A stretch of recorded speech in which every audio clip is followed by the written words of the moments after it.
Hello, everybody. We are the Geeks and the Jareds. I am Enzo.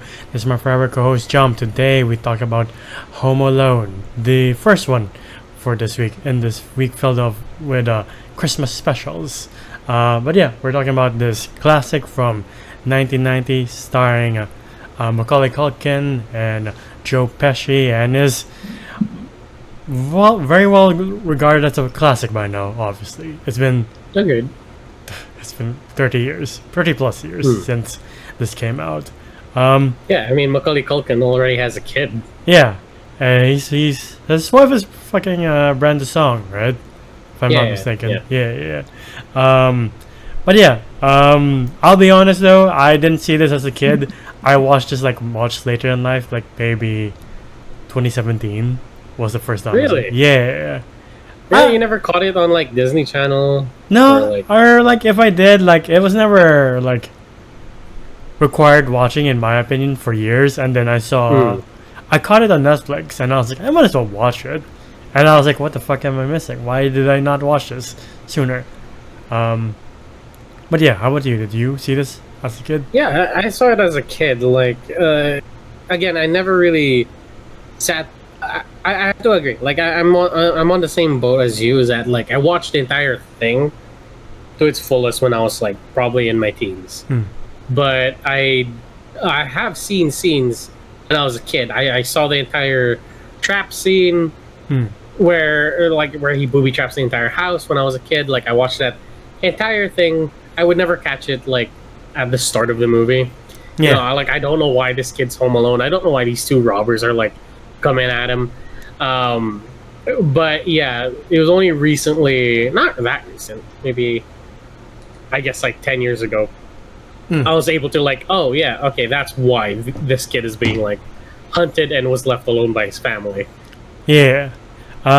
It's a funny thing seeing how travel was in the 90s, where you had to wake up at a specific time and there was obviously no online booking. You just had to be there on time, hopefully. Which is crazy. What do you mean us Filipinos still do it? True, but like it's less common. I mean, some folks here reserve their seats. What are you talking about? I mean, but yeah, I do like the fact that this movie ages like fine wine, because it shows how talented Macaulay Culkin is and how he can carry this entire movie on his shoulders.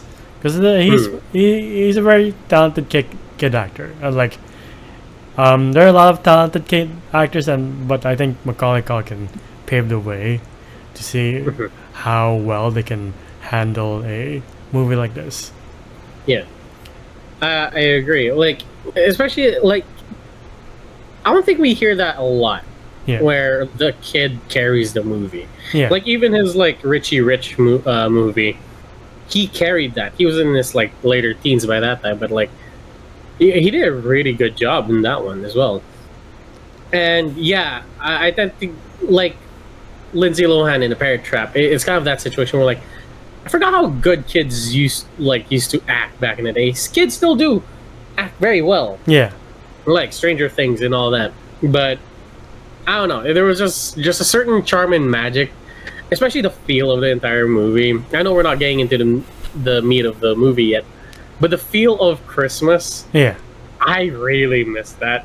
Yeah. You know, I forgot what you call it. Like the very orangey, not the LED lights anymore. Like just the very orangey lights. The warmth of the Christmas glow is something you miss. Yeah. I'm just like, oh god. I went to Highlands recently for a job, and I was just like, they still had those around, and I was just like, why don't we fucking put these back? Right? I understand. There's safety reasons, but we're not gonna get into that. But yeah, the meat of the story is like it's 30 plus years, and if you haven't seen it yet, now's the time since it's Christmas. But yeah. Kevin McAllister and the rest of the McAllisters are preparing for a trip to Paris. Kevin is not doing so well with his relationships with his family, because some of them are like pure assholes, like Buzz and his uncle.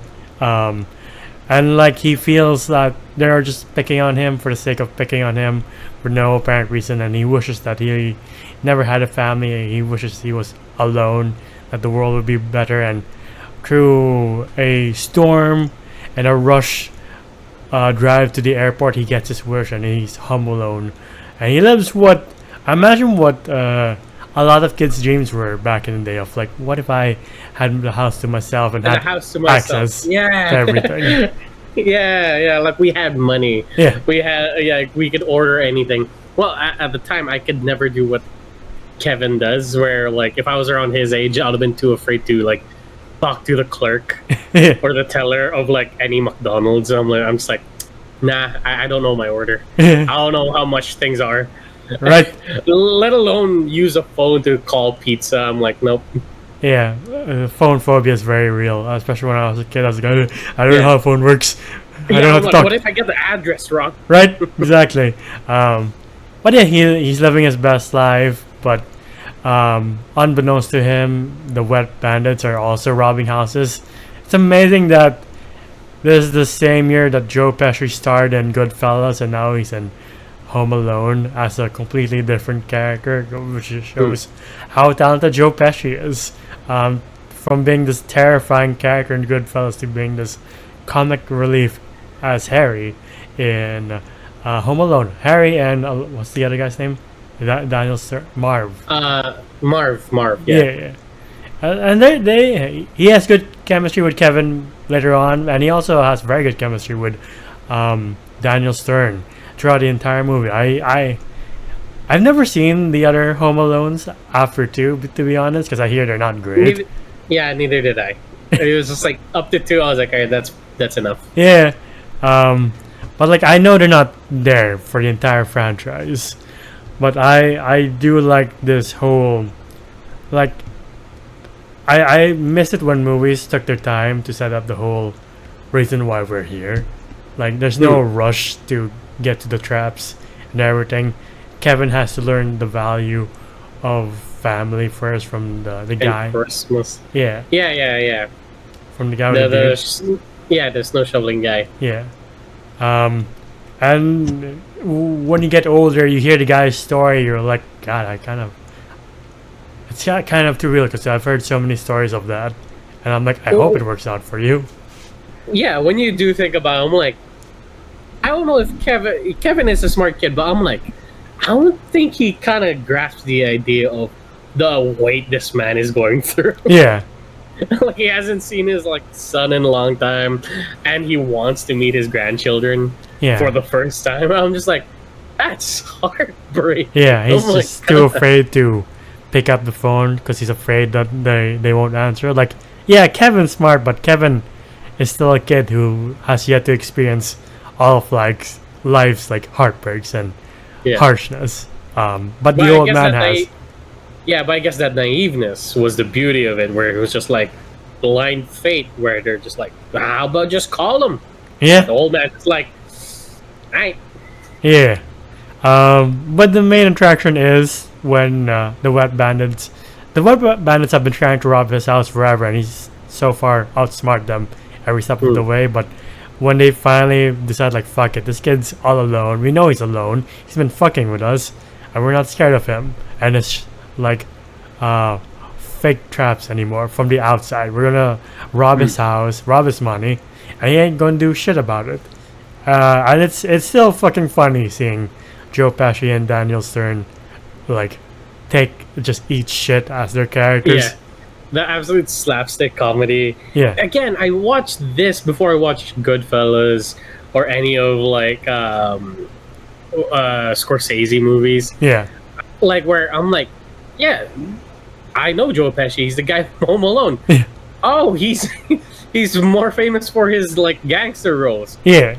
This is a very different story. If ever this guy was a guy from, like, Kevin will be in a dumpster by now, or in a river. Yeah, he'll be chopped up into pieces or tied to a cinder block underneath the river. I'm like, yeah, exactly. But like, it's funny how these traps, like, I don't know if you've seen like the YouTube videos explaining like how lethal these traps can be in real life. Dude, just like Kevin just dropping a can of paint and it just swinging to somebody's head. Yeah. I was like, nope, he's dead. Yeah, like like Harry's head, the top of his head just catches on fire. I'm like, how are you not melting from outside and within? Yeah. But yeah, I do like that the first trap when he just hits Harry. Hits Harry in the nuts, and he's like speaking like a cartoon character that cannot curse. Like it's so fucking funny, dude. I was just waiting for Joe Pesci to just like mouth off like 20 different curse words. Yeah. I'm just like, Yeah, you're like, yeah, yeah. go on. I've seen you in Scorsese movies. I know what words you've said, you fucking sailor. But yeah, it all works out well. I think my favorite trap though was the we call it the spider trap, where it lands it lands on Harry. No, it was on Marv. Yeah, it's Marv first, and then he sees it on Harry, and he's like, "Hold still," and he's like, "Wait, I'm begging you." Marv. Yeah. And later on, Kevin is rescued by the snow shoveler, and then like it all ends up well. The wet bandits have this trademark of just leaving every faucet on, so the police are like, "Yeah, we know how many houses you've robbed in this neighborhood because you left the fucking water on for some reason." They just needed a moniker, you know. I'm just like, all right. Yeah, cool beans. Like, if you ever get caught, you only have yourself to blame. And it ends very touchingly because you see the snow shoveler reunite with his family, and you're like, oh, I guess it worked. I guess the call was successful. Yeah, and like it did work out for Kevin because like his family appreciates him a little bit more. They were more stressed out in Paris than they were enjoying their vacation because they left their kid. That's entirely their fault, by the way. Yeah. His mom had to take a solo flight with and a road trip with John Candy throughout the movie too, with his oh my god, yeah. I was like, who is this guy? Right. Yeah, I forgot it's John Candy. Yeah. Yeah. But yeah, it again, it's a classic for a reason, and I don't know why on Rotten Tomatoes it's like a 66%. I'm like, I could have sworn it's a much better movie than 66%. Those people did enjoy Christmas. Yeah, exactly. I'm like, do you hate Christmas? Do you hate your families? What's wrong with you? He's like, I would have left them. I would have enjoyed being home alone forever. I would have left my kid and be happy in Paris. You're like, oh damn, all right then. You just see Joe Pesci's the one who's like doing the reviews. Yeah, exactly. It's all about the wet bandits. But yeah, what would you rate the first Home Alone? The first Home Alone an 8 out of 10. That's a solid movie, a solid Christmas movie. It's not a perfect movie, but it's a fun one. Yeah, especially if you got kids. Like, I don't know. There's always a certain magic to 90s. To 80s kind of like Christmas like movies, especially cartoons, and I don't know. I haven't seen an up-to-date Christmas special that kind of caught the magic that I used to feel back in the day, and Home Alone captures that very well. Especially, I will include The Grinch with Jim Carrey. But yeah, so yeah, it's an 8 out of 10 for me. It's very nostalgic. I love it. I miss it, and I do miss how Christmas used to feel. Yeah. I don't know if I'm just getting older. Well, you know what? I think it's that where we're like, oh, we're adults now. It's not so. Fortunately, the magic is not so magical anymore. Where we're like, oh, there's so much things to worry about during Christmas. But yeah, 8 out of 10. I do agree with you. It has that Christmas glow that I miss as a kid, and seeing Macaulay Culkin carry this movie is amazing. It's funny that both him and his brother are in this movie. His brother is the Pepsi kid. What? Yeah. I didn't notice that. Yeah. Oh, good for both of them. Yeah, it's amazing to see that Kieran Culkin is now like an A-lister now. Yeah, he is. Yeah. And great antagonist in the form of Joe Pesci and Daniel Stern. Like, I don't know if you caught that like throwback ad. I think it was in 2021 where they reunited the entire cast, and it's older Macaulay Culkin and Pesci and Daniel Stern. It's if you don't have time, or if you have time, you can look it up on YouTube. It's pretty dope. But yeah, to the audience watching, what's your favorite Christmas movies of the past, or even now? Though now I can't think of any Christmas specials or Christmas movies, to be exact.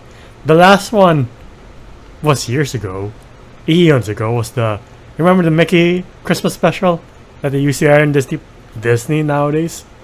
Which one? I think it was when what do you call the nephews of Donald? Huey, Louie, and Dewey. Okay, DuckTales? No. They kept wishing that it was Christmas, and Christmas kept repeating and repeating. And then Okay. yeah, and then I think Mickey was saving up for a necklace for Minnie, and I forgot what. I think Goofy was trying to prove to Max that Santa's real. I don't remember that. Yeah. Okay.